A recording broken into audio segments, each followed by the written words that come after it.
روشن صورتیں قیامت کے دن اپنے پڑھنے والوں کے لیے سایہ فگن ہوتی ہوئی آئیں گی۔ ان کے پڑھنے والے، سننے والے، سمجھنے والے، ان پر عمل کرنے والے قیامت کے دن آئیں گے تو ان صورتوں کے جلو میں آئیں گے، اور یہ صورتیں ان کے لیے یہ سایہ کا کردار ادا کریں گی اور ان کے لیے روشنی کی بنیاد بنے گی، نور کی بنیاد بنے گی، زہراوین چمکتی ہوئی ہوگی۔ اس اعتبار سے ان صورتوں کو اللہ تعالیٰ نے خصوصی مقام عطا فرمایا، اور ان کے پڑھنے والوں کو بھی، سننے والوں کو بھی، سمجھنے والوں کو بھی اللہ تعالیٰ نے ان صورتوں کی بنیاد پر خاص مقام نصیب فرما دیا۔ اس لیے یہ سورت آل عمران یہ پچھلی سورت کا تتمہ ہے، کیونکہ پہلی سورت میں اللہ تعالیٰ نے جہاں قرآن کی عظمت بیان کی، اس کے ساتھ ہی اہل کتاب میں سے یہود جو گزری ہوئی علمی قوم تھے، انبیاء کی اولاد میں سے تھے، لیکن ان کے اندر خرابیاں پیدا ہو گئی۔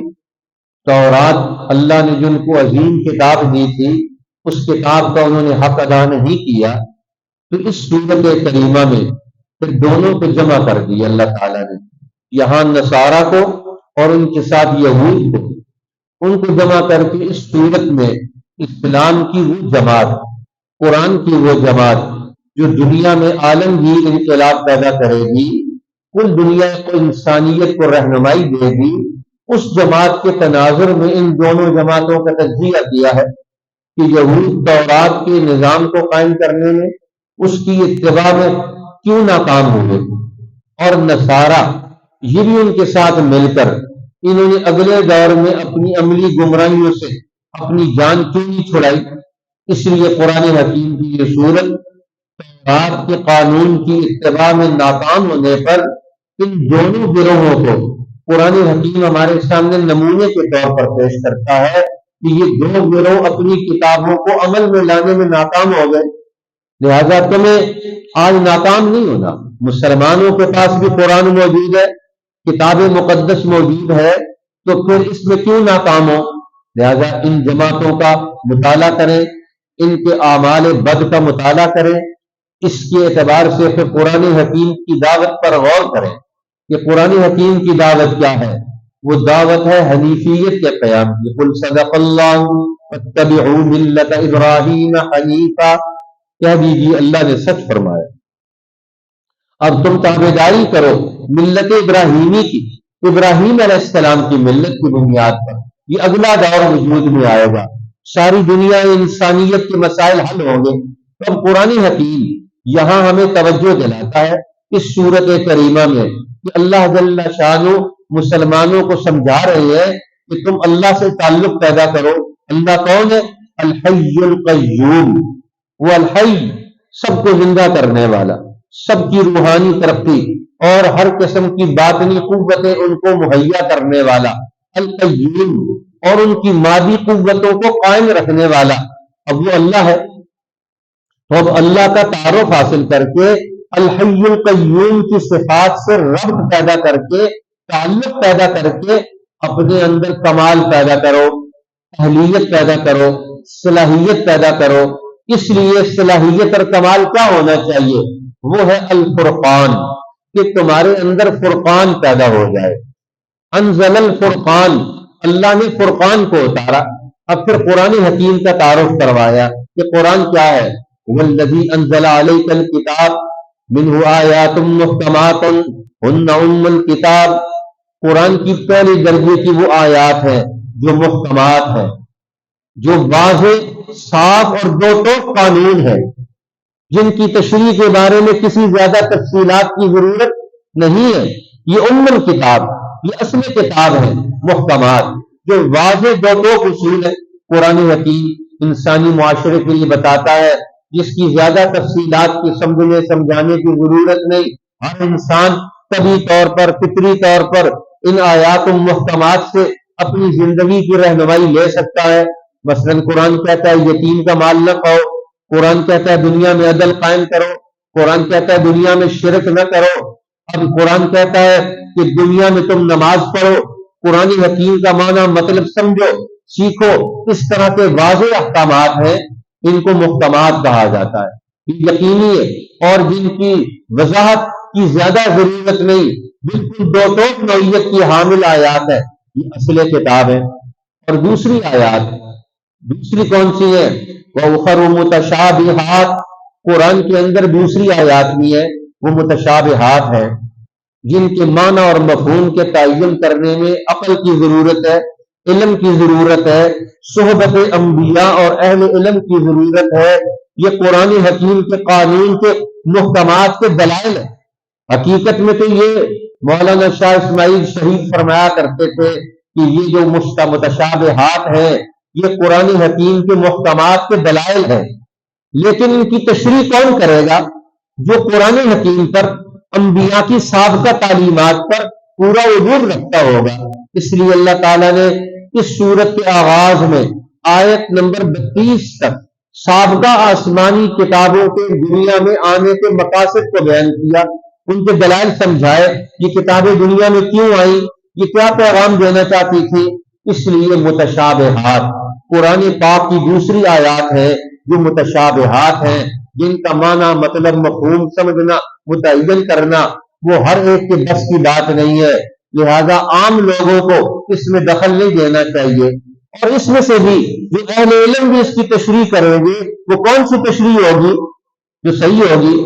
اس لیے اس سے پتہ چلتا ہے کہ جو لوگ آیات متشابہات کی تشریح کرتے ہیں اور ایسی تشریح کرتے ہیں جس کی وجہ سے محکمات کا پورا نظام غلط ہو جائے، تو معلوم ہوتا ہے ان کی یہ تشریح غلط ہے، ان کی تشریح صحیح نہیں ہے۔ یہ قرآن کی متشابہات کی تشریح اور تفسیر ایسی کرے جس سے قرآن کی بنیادی تعلیمات، دین کے بنیادی اصول، ان کا خاتمہ ہو جائے، ان کے اوپر زد پڑے، تو وہ گویا اس کا مطلب وہ اپنی مرضی اور مفاد کے تحت قرآن حکیم کی آیات سے غلط ذہن پیدا کرنا چاہتے ہیں۔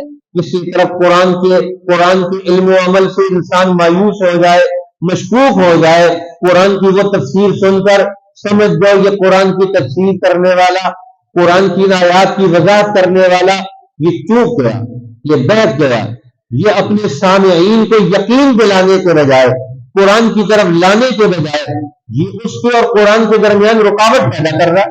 ذہنی طور پر، عقلی طور پر، دلائل کے اعتبار سے آج سب سے بڑا مسئلہ امت مسلمہ کے نوجوانوں کے پاس آج میڈیا، ذرائع ابلاغ، ان کے پاس سوشل میڈیا موجود ہے جس میں ہر ایک آدمی جو اٹھتا ہے اپنی بات بیان کرتا ہے، لیکن ہمارے نوجوان کے پاس اس بات کے سمجھنے کا، اس کے صحیح اور غلط کا کوئی پیمانہ اور معیار کوئی نہیں۔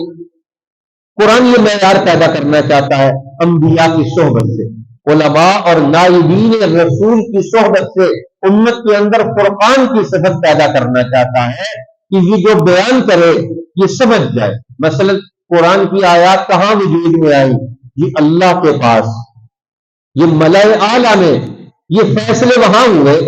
اب ملائے اعلیٰ کے یہ فیصلے ہیں، اب ملائے اعلیٰ کے فیصلوں کو کون صحیح سمجھ سکتا ہے، کون غلط سمجھ سکتا ہے، ان کو کون غلط سمجھے گا؟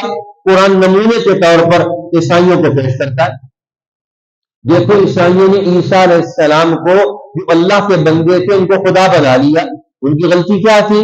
وہ تو اللہ کے بندے ہیں، وہ ملائے اعلیٰ کے ترجمان ہیں، وہاں کے علوم کے حامل ہیں، وہاں کی باتیں سمجھ کر انسانوں کو سمجھا سکتے ہیں، اس لیے وہ نمائندے ہیں ملائے اعلیٰ کے، اللہ کی ترجمان ہے، لہذا انہوں نے انہیں اللہ کا ترجمان بنانے کے بجائے خدا بنا لیا۔ عیسائیوں نے ان کی الوہیت کے وہ قائل ہو گئے اور ان کی نبوت سے انہوں نے فیض نہیں اٹھایا، اس لیے ان کو مانتے ہیں عیسیٰ علیہ السلام کو، ان کی تعلیمات کو بھی مانتے ہیں، لیکن تعلیمات کو ماننے کے بعد عمل اپنے مفاد کے تابع کرتے ہیں۔ جو کہ رسول اللہ جب دنیا میں تشریف لائے اس وقت یہود اور نصارہ، ان کے حاملین، جو دنیا میں ان کی سب سے بڑی حکومت موجود تھی وہ یورپ کی حکومت، رومیوں کی حکومت تھی، اور رومیوں کی حکومت نام عیسیٰ علیہ السلام کا لیتے تھے اور کام عیسیٰ علیہ السلام کی تعلیمات کے خلاف کرتے تھے۔ قرآن سمجھاتا ہے اس کی مثال کیا ہے، جس طرح یہ سارے دین آدم علیہ السلام سے لے کر آخری دین اسلام تک سارے دینوں کے اندر توحید کی دعوت ہے کہ اللہ کو مانو، اور توحید کو ماننے کا مطلب کیا ہے؟ اللہ کی حاکمیت کو قائم کرنا، اور اس کو دنیا میں حکمران تسلیم کرنا، اور اس کی حکمرانی کی بنیاد پر دنیا میں عدل و انصاف کا نظام قائم کرنا۔ یہ توحید کا لازمی تقاضا ہے۔ جو اس کو پورا نہیں کرے گا، قرآن کہتا ہے یہ گمراہ ہے۔ اس لیے اللہ تعالیٰ نے اس صورت میں اس آیت کو لا کر ہمیں توجہ دلائی، شہید اللہ انہ لا الہ الا ہو، اللہ نے گواہی دی اللہ کے سوا کوئی الہ نہیں، کوئی معبود نہیں، کوئی حاکم نہیں، وَأُولُو الْعِلْمِ، اور علم والوں نے بھی یہی گواہی دی، فرشتوں نے بھی یہی گواہی دی، اور یہ فرشتوں کی گواہی، اہل علم کی گواہی، یہ ساری چیزیں اللہ کے حاکم ہونے کا اعلان کرنے کے بعد اللہ کی حاکمیت کا نتیجہ کیا نکلے گا؟ قائما بالقسط، یہ دنیا میں انصاف قائم کریں گے۔ اس لیے قرآن حکیم نے پھر آگے اہل کتاب کی گمراہی بیان کی۔ اہل کتاب میں سے وہ لوگ جب ان کے اندر ایسے لوگ کھڑے ہو گئے، نبیوں کے جانشین، یأمرون بالقسط، جو ان کو انصاف کا حکم کرتے تھے، یقتلون الذین یأمرون بالقسط من الناس، جن کو انصاف کا حکم دیتے وہ ان کو قتل کرتے تھے۔ اس لیے اللہ تعالیٰ نے پھر اس صورت میں توجہ دلائی مسلمانوں کو بھی اور یہودیوں اور عیسائیوں کو بھی، تم نبیوں کا نام لے کر ان کی تعلیمات کا تم اعلان کر کے تم توحید کا اصل پیغام تم نے چھوڑ دیا۔ قل اللہم مالک الملک، کہہ دیجئے اے اللہ تو ملک کا مالک ہے۔ اللہ کو ماننے کا مطلب کیا ہے؟ اس ملک کا مالک اللہ کو سمجھا جائے۔ تو الملک من تشاء، جس کو تو چاہتا ہے تو اسے ملک عطا کرتا ہے۔ وتنزع الملک ممن تشاء، جسے چاہتا ہے تو اس سے ملک چھین لیتا ہے۔ وتعز من تشاء، جسے تو چاہتا ہے تو عزت دیتا ہے۔ وتذل من تشاء، جسے تو چاہتا ہے تو اسے عزت دیتا ہے، ذلیل کرتا ہے۔ اب اس لیے علماء فرماتے ہیں یہ دو چیزیں اللہ نے بیان فرمائی، ملک کا دینا اور عزت کا دینا۔ اگلی آیت میں ملک کا چھیننا اور ذلت میں مبتلا کرنا۔ وہ کہتے ہیں یہ لفظ نشر مرتب ہے، قرآن حکیم کی یہ آیات ملک لینا اور دینا پہلے بیان کر دیا، اور پھر اس کے بعد عزت دینا اور لینا، ذلیل کرنا یہ بعد میں بیان کیا۔ جس قوم کو اللہ دنیا میں عزت دیتا ہے اس کو حکمرانی دیتا ہے، اور جس قوم کو اللہ تعالیٰ دنیا میں ذلیل کرتا ہے اس سے اس کی حکمرانی چھین لیتا ہے، دوسری قوموں کو اس کے اوپر حکمران بنا دیتا ہے بطور سزا کے۔ جس طرح آج دنیا میں مسلمان اپنا ملک، اپنی زمین رکھتے ہیں لیکن حکمرانی نہیں کر سکتے، فیصلے نہیں کر سکتے، خود اپنی رائے پر عمل نہیں کر سکتے، اپنے ملک میں اپنی پالیسیاں نہیں بنا سکتے۔ یہ تو سب سے بڑی ذلت ہے۔ ملک ہمارا ہے، قوم ہماری ہے، مسائل ہمارے ہیں، لیکن پالیسیاں ہم نہیں بنا سکتے، سیاسی پالیسیاں، معاشی پالیسیاں، تعلیمی نظام، صنعتی نظام، زرعی نظام، سب چیزوں کے ہوتے ہوئے ہم کوئی چیز نہیں پیدا کر سکتے۔ یہ تو کیا چیز ہے؟ اسی کا نام تو ذلت ہے۔ سب نعمتیں اللہ نے دے دی لیکن ہم ان نعمتوں کا صحیح استعمال نہیں کر سکتے۔ تو قرآن کہتا ہے یہ اہلیت تمہارے اندر سے کیوں نکل گئی؟ اس لیے کہ تم نے غلط دوست بنا لیے، تم غلط لوگوں کے ساتھ اٹھتے بیٹھتے ہو، تم نے غلط تعلیمات حاصل کرنا شروع کر دی، جس کے نتیجے میں تمہاری تباہی اور بربادی آئی۔ لا يتخذ المؤمنون الكافرین اولیاء من دون المؤمنین۔ اب مسلمان کیوں ناکام ہو گئے؟ انہوں نے اپنے دشمنوں سے رابطے تعلق پیدا کر کے ان کا اثر قبول کر لیا اور آپس میں تقسیم ہو گئے۔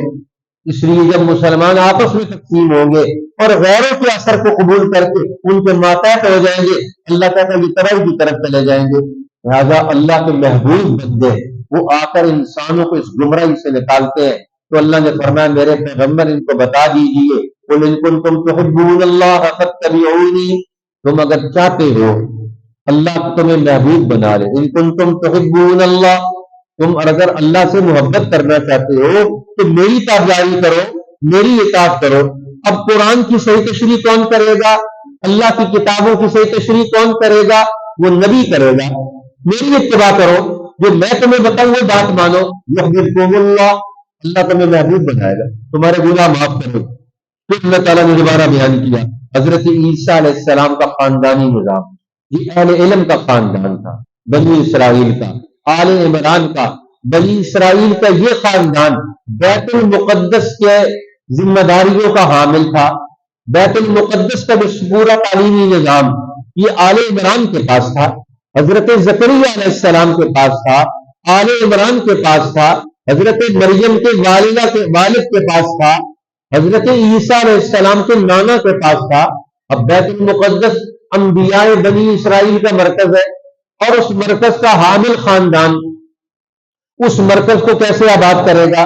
وہ دیکھ رہے ہیں یہ ہمارا مرکز ناکام ہو رہا ہے، اس مرکز کے ہونے کے باوجود بھی بنی اسرائیل ذلیل ہے، یہ ذلت اور پستی سے نہیں نکل سکتے، یہ آج گمراہی کا شکار ہے، یہ گناہ کرتے ہیں، جرم کرتے ہیں، حرام روزی کماتے ہیں، اہل کتاب کے اندر یہ گمراہیاں موجود ہیں۔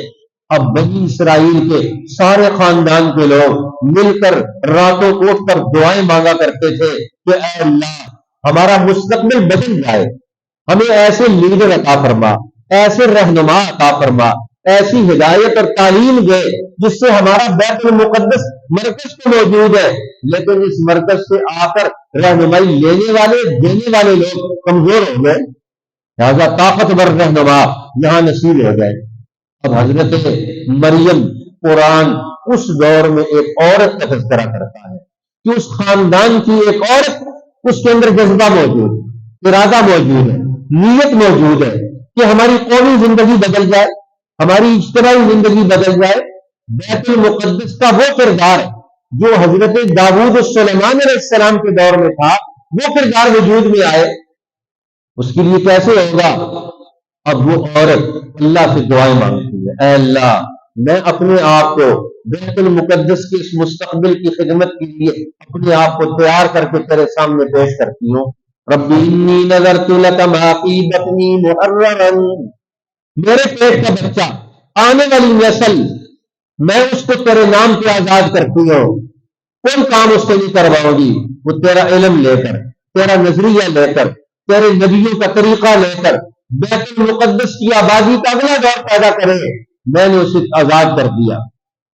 اب حضرت عیسیٰ علیہ السلام کی نانی جان یہ دعا مانگ رہی ہے، نذرت لک ما فی بطنی محررا، آج بھی لوگ نظر مانتے ہیں، یا اللہ میرا فلاں کام ہو جائے گا کبوتر ذبح کروں گا، میرا فلاں کام ہو جائے گا فلاں کام کروں گا، چھوٹی چھوٹی نظریں مانتے ہیں آج لوگ۔ لیکن اس خاتون پر قربان جائیں جس کی نظر کتنی اونچی تھی، بیت المقدس کا مستقبل پیدا ہو۔ آج کہاں ہیں وہ مائیں، کہاں ہیں وہ بہنیں، کہاں ہیں وہ خواتین، کہاں ہیں وہ مرد؟ جب مردوں میں یہ حریت اور جرأت ختم ہو جائے اللہ عورتوں میں منتقل کر دیتا ہے۔ ایک عورت یہ جذبہ اور ارادہ رکھتی ہے، دعائیں مانگ رہی ہے، نظر مانگ رہی ہے، ارادے کر رہی ہے، پختہ یقین کا اعلان کر رہی ہے اور اللہ کے سامنے کر رہی ہے کہ میں اپنی نسل کو آزاد کر دوں گی۔ انی نذرت لک ما فی بطنی محررا فتقبل منی، میری دعا قبول کر لے، میری امید کو قبول کر لے، تو سننے والا جاننے والا ہے۔ اب جب بچہ پیدا ہوا تو بچہ نہیں، انی وضعتها انثی، وہ تو بچی ہے، بچہ تو نہیں۔ اب پریشان ہو گئی، یا اللہ نظر تو مانی تھی یہ بچہ ہوگا، بیٹا ہوگا، لوگ انتظار میں تھے کہ مسیح موعود آئے گا، بنی اسرائیل میں انتظار میں تھے عمران کے گھر سے کوئی بچہ پیدا ہوگا، نئی نسل آئے گی، وہ قوم کو سنبھالے گی۔ اب بچہ پیدا ہوا تو وہاں تو بچہ نہیں تھا، بچی تھی، تو اللہ کی طرف سے جواب آیا لیس الذکر کالانثی، کوئی مرد اس عورت جیسا نہیں، یہ بڑی باہمت عورت ہے مریم۔ انی سمیتها مریم، اس کا نام تو میں نے مریم رکھ دیا، اسے اور اس کی نسلوں کو تیری پناہ میں دیتا ہوں، شیطان مردود کی شرطے ہماری اس نسل پر شیطان کا قبضہ نہ ہو۔ یہ تعلیمات انبیاء اور بنی اسرائیل کی تعلیمات کو لے کر یہ نسل آگے بڑھے۔ اے اللہ میں شیطان کے قبضے سے اسے بچانا چاہتا ہوں۔ آج ہماری پوری نسل کس کے قبضے میں ہے؟ مریم کی ماں دعا کر رہی ہے، اے اللہ انی اعیذها بک وذریتها من الشیطان الرجیم، میں اس نسل کو اور اس کی آنے والی نسلوں کو بھی شیطان کی پناہ سے تیری پناہ میں دینا چاہتی ہوں، شیطان کا اثر ان کے اوپر نہ آئے۔ اب نسلوں پر شیطان کا اثر آ جائے تو نسل ہماری ہوگی، کام شیطان کا کرے گی۔ آج وہی حال مسلمانوں کا ہو گیا، نسل ہماری ہے، کام شیطان کے ہو رہے ہیں۔ قرآن کہتا ہے غور کرو اس پر، بنی اسرائیل کے حالات اور واقعات سے ہمیں سمجھانا مقصود ہے، وہ تو گزر گئے، آج ہم کیا کر رہے ہیں، ہمارے ادارے کیا کر رہے ہیں، آج ہماری سرزمین مقدس سے وہ دور کدھر چلے گئے۔ قرآن ہمیں دعوت دیتا ہے اس پر، اور پھر اللہ نے حضرت زکریا علیہ السلام کی برکت سے ایک حضرت مریم نے بیت المقدس کے اندر ایک تعمیر اور تربیت حاصل کی، اور انہوں نے وہی وقت گزارا، اور وہی سے ان کے لیے اللہ نے عیسیٰ علیہ السلام کو بغیر باپ کے حضرت مریم کی ذات پاک سے پیدا کر کے ان کو اگلے دور کا رہنما بنا دیا، تعلیمات پر فائز کر دیا۔ وَيُعَلِّمُهُ الْكِتَابَ وَالْحِكْمَةَ، اللہ نے ان کو کتاب اور حکمت کی تعلیم دی، اور ان کو اپنے دور کے سارے علوم کا ماہر بنا کر دنیا میں بھیج دیا، حضرت عیسیٰ علیہ السلام کا۔ اب یہ پورا واقعہ قرآن بیان کرنے کے بعد بنی اسرائیل کی نصارہ کی علمی اور عملی غلطیاں، ذہنی غلطیاں بیان کر رہا ہے کہ قومیں جب تباہ ہوتی ہے سیاسی طور پر، عملی طور پر، سماجی اعتبار سے، عقلی اعتبار سے، فکری اعتبار سے، عقیدے کے اعتبار سے، وہ پست ہو جاتے ہیں۔ لہذا اس پستی سے نکلو، اور پستی سے نکلو گے کیسے؟ دوبارہ اللہ کے نبی عیسیٰ علیہ السلام اس دور میں آئے تھے، انہوں نے بنی اسرائیل کو نکالا اور ان کو دعوت دی، بلندی کی طرف آؤ، عظمت الہی کی طرف آؤ۔ لہذا اس کی طرف انہوں نے انہیں دعوت دی۔ نبی اکرم صلی اللہ علیہ وسلم کے زمانہ مبارک میں نجران کے عیسائیوں کا وفد آیا معلومات لینے کے لیے۔ اب نجران کے عیسائی، وہ پاپائے روم اور ادھر سے کیسر روم، دونوں کا نمائندہ، ان کا جو لیڈر اور سردار تھا، وہ اپنی قوم کو لے کر آیا، عرب کے اندر ایک نیا دین، نیا نبی آیا ہے۔ ہماری کتابوں میں اس کا تذکرہ ملتا ہے، لوگوں کے سامنے دباؤ میں مجبور ہو گیا، چلو جا کر معلومات لیتے ہیں، ان سے گفتگو کرتے ہیں، ان کے ساتھ بات چیت کرتے ہیں، پتہ چل جائے۔ تو کہتے ہیں نجران کے عیسائیوں کے وفد کا جو لیڈر اور سردار تھا، بڑا پادری، اب وہاں سے نکلنے لگے تو اس کے بھائی کا پاؤں اس میں رکاب میں پھنس گیا اور وہ گرنے لگا، تو اس نے زبان سے رسول اللہ کے خلاف کوئی نازیبا کلمہ نکال دیا۔ جو پادری سردار تھا، اس کا بڑا بھائی، قوم کا سردار، اس نے کہا خاموش ہو جاؤ، اس کے منہ پر ہاتھ رکھ لیا، وہ نبی برحق ہے، ان کے بارے میں ایسی بات مت کرو۔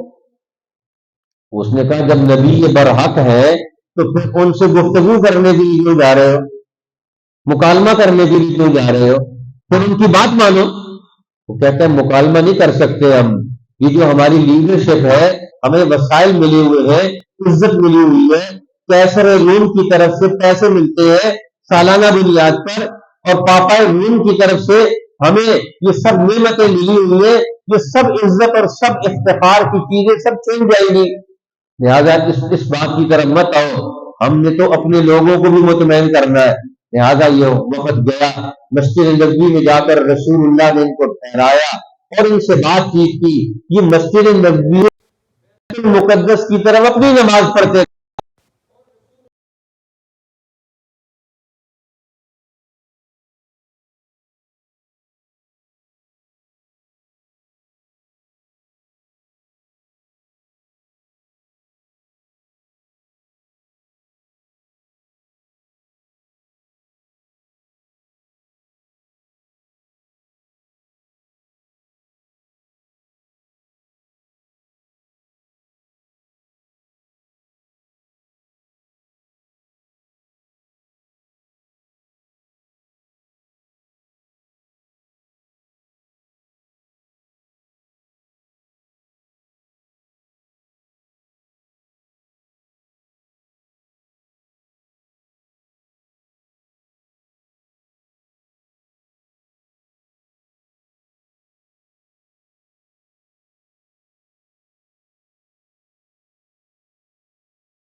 من دون اللہ، ہم اپنے بنیادی تصورات ایک جیسے بنا لیں، ہم حاکمیت کا تصور ایک جیسا بنا لیں، ہم دنیا میں سیاسی حکمرانی کا تصور اللہ کی وحدانیت کا قبول کر لیں جو ہمارے اور تمہارے درمیان مشترک ہے، اور اس پر اکٹھے ہو جاتے ہیں۔ اب اللہ تعالیٰ نے فرمایا پھر یہ بنی اسرائیل کا سارا دور بیان کرنے کے بعد آخر میں فیصلہ کیا کہ اب اصل دین ابراہیم علیہ السلام کا دین ہے، اور وہ دین اسلام ہے، اور اس کا مرکز بیت اللہ الحرام ہے، اور اس کی دعوت دینے والی کتاب قرآن ہے، اور اس کی دائی لیڈر اور رہنما اور عالم شخصیت محمد الرسول اللہ کی ہے، اور آپ نے قرآن کی تعلیم اور تربیت سے جو جماعت پیدا کی ہے وہ خیر امت اخرجت للناس، یہ مسلمان جماعت ہے جو پوری دنیا میں عدل و انصاف کا نظام قائم کرے گی۔ اب مسلمانوں کو مدنی زندگی میں سب سے بڑی مشکلات کا جو دور گزارنا پڑا وہ جنگ احد کا دور تھا۔ احد کے واقعے میں 70 مسلمان شہید ہوئے، اور اسی طرح خود رسول اللہ صلی اللہ علیہ وسلم کو زخموں سے دوچار ہونا پڑا۔ قرآن حکیم اس آخری پورے چوتھے پارے کی اس 2 رکوع پہلے چھوڑ کر باقی سارے پورے اس آخری حصہ سورہ آل عمران میں جنگ احد میں مسلمانوں کو جن حالات سے گزرنا پڑا ہے ان حالات کو بیان کیا۔ ان حالات سے کیوں گزرنا پڑا، اس کے اسباب کیا تھے، مستقبل میں تم ایسے حالات سے، ایسی مشکلات سے کہ دشمن تم پر حملہ آور ہو جائے اور تم قتل و غارت گری میں مبتلا ہو جاؤ، آئندہ مستقبل میں تم اس سے بچ جاؤ، تمہارے لیے یہ ضروری چیز ہے۔ اب یہ ساری چیزیں قرآن حکیم نے سمجھائی، اور پھر رسول اللہ صلی اللہ علیہ وسلم کو اس جماعت کو اگلے دور کے لیے تیار کرنے کا حکم دیا کہ اب آپ اپنی جماعت کو اگلے دور کے لیے تیار کریں۔ کیسے تیار کریں گے؟ فَبِمَا رَحْمَةٍ مِّنَ اللَّهِ لِنتَ لَهُمْ، اللہ کی مہربانی سے آپ ان کے لیے نرم ہو گئے۔ وَلَوْ كُنْتَ فَظًّا غَلِيظَ الْقَلْبِ لَانفَضُّوا مِنْ حَوْلِكَ، اگر آپ ترش روح سخت دل ہوتے تو یہ تو بھاگ جاتے، لہذا آپ کی نرمی سے، آپ کے علم سے، آپ کی شفقت سے یہ لوگ اکٹھے ہو گئے۔ اب آپ انہیں تربیت دے۔ فَاعْفُ عَنْهُمْ، جو غلطی ہو گئی، وہ چوک ہو گئی احد کے میدان میں، اس کو معاف کر دیں۔ وَاعْفُ عَنْهُمْ وَاسْتَغْفِرْ لَهُمْ، ان کے لیے استغفار کریں۔ وَشَاوِرْهُمْ فِي الْأَمْرِ، اور ان سے مشورہ لیں اجتماعی کاموں میں۔ اب کسی جماعت کو اگلے دور کے لیے تیار کرنا ہو تو ان کو مستقبل کے حالات کے لیے ان سے مشورہ کیا جائے۔ جب سے مسلمانوں میں مشاورت ختم ہوئی ہے، ہر ایک آدمی چاہتا ہے میری رائے مانی جائے، وہ مشورہ کرنے کے لیے تیار نہیں۔ آپس میں مشاورت کی بنیاد پر ایک ذہن بنائے، معاملات پر، ہمارے ملکی معاملات پر ہماری قوم کا ایک ذہن بن جائے۔ کیسے بنے گا، کیسے اس کے لیے کام ہوگا، اس کی سوچنے کی ضرورت ہے۔ یہ نئی نسل کو ہمیں اپنی قوم کے مشترک امور کی طرف دعوت ہے، لہذا ہمارے قومی معاملات، اجتماعی معاملات، وہ ہماری ان کے بارے میں ایک رائے پیدا ہو جائے۔ فَإِذَا عَزَمْتَ فَتَوَكَّلْ عَلَى اللَّهِ، جب ارادہ کر لو اللہ پر بھروسہ کر کے میدان میں اترو۔ اب فرمایا دشمن کیا کرنا چاہتا ہے، دشمن تمہیں خوف دلا کر، تمہیں ڈرا کر، اور اپنی طاقت اور قوت کا خوف دلا کر تمہارے اوپر روک پیدا کرنا چاہتا ہے۔ یہ یخوف اولیاءہ، اپنے دوستوں سے تمہیں خوف دلانا چاہتا ہے۔ اللہ فرماتا ہے کسی دشمن کا خوف مت مبتلا ہو، خوف میں مت مبتلا ہو، تم حق پسند بن جاؤ۔ اس لیے اللہ تعالیٰ نے اس کی طرف توجہ دلائی۔ اس سورت کا جو آخری رکوع ہے اس میں پھر اللہ تعالیٰ نے اولو الالباب کہ اب دنیا میں کامیابی، قرآن چاہتا ہے عقل مند جماعت پیدا ہو۔ عقل مند جماعت کیسے پیدا ہوگی؟ وہ 2 کام کرے گی تو پیدا ہوگی۔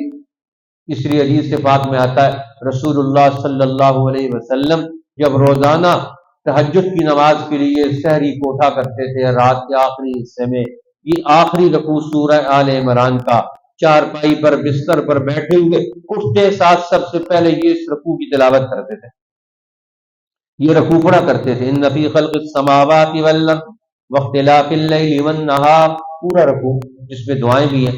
اب اس میں 2 کام ہیں کہ اللہ تعالیٰ چاہتے ہیں عقل مند جماعت پیدا ہو۔ عقل مند جماعت کیسے پیدا ہوگی؟ وہ 2 کاموں سے، ایک تو یذکرون اللہ قیاما وقعودا، اللہ کا ذکر کریں، اپنے دل و دماغ کو اللہ کے ذکر سے، تجلیات سے منور رکھیں گے۔